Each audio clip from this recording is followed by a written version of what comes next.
There was a question, I thought it'd be easier to answer it with audio. Answer it with a video, but only audio, than to try to type a bunch of stuff. So this is the first of its kind of reply to a comment.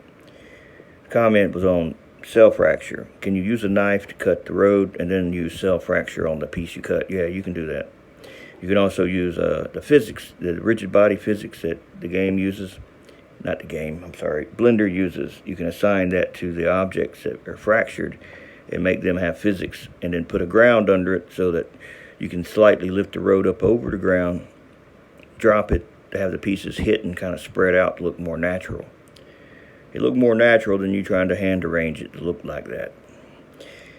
That works great only really for track DAEs. And keep in mind, the pieces that you break, if they're smaller than 250 millimeters to 300 millimeters for a polygon on it, they're like really little, like fragments, they're going to snag the car. The car is going to get stuck on them. You really only use it really for the big pieces, but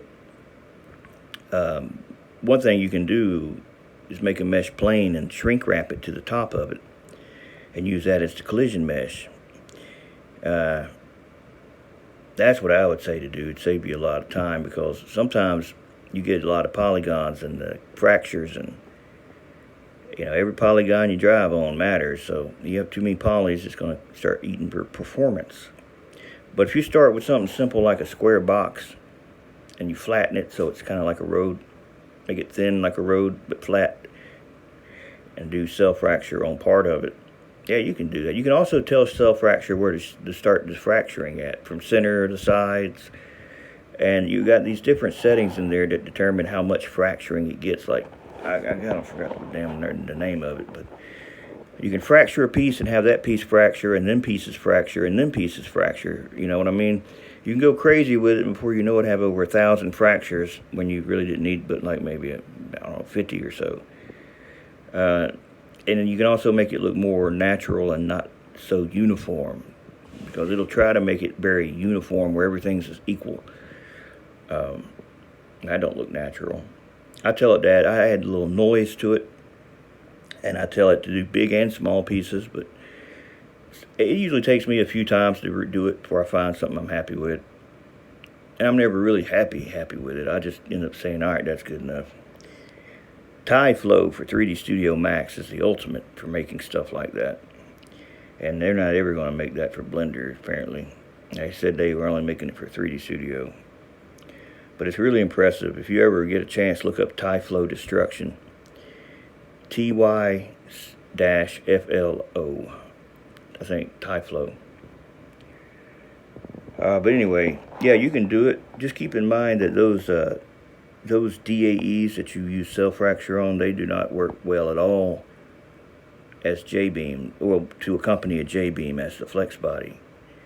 The jbeam being the skeleton that has the physics that control the DAE that is assigned to it. That's how they make the little parts break and stuff. They all got their own little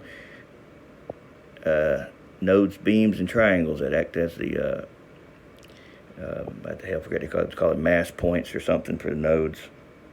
I forgot the damn wording for it. But they don't work well because you'll be missing parts, you'll be missing faces and polygons, and there's no explanation. I didn't have ChatGPT back when I tried it way back when, but maybe I'll ask it now what it thinks about it. I just had Terry GTP then, and that guy was a dumbass. He didn't know anything, so. Yeah, so I'll get on. I'll look into that a little more. But yeah, you can definitely do that. If I get time, I'll try to make a little video on it. But I did make a video that shows where the cell fracture used as a flex body for a car object that you spawn like a car, where it was missing stuff. Maybe somebody watches it and says, "Oh, well, I see why I did that."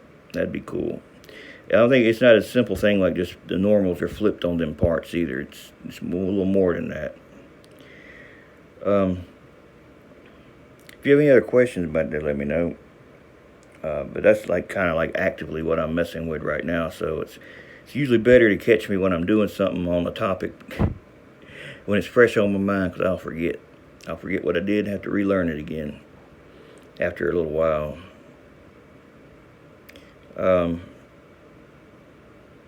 Yeah, if you need any questions about how to do the physics in Blender, it's really easy. I could show you how to do that. It just looks more natural when you apply the physics to it and let it fall, the pieces fall and land where they look more natural. Even if it's the road ain't moving at all, it still helps to separate the pieces so they are kind of scattered out a bit and not look so perfect.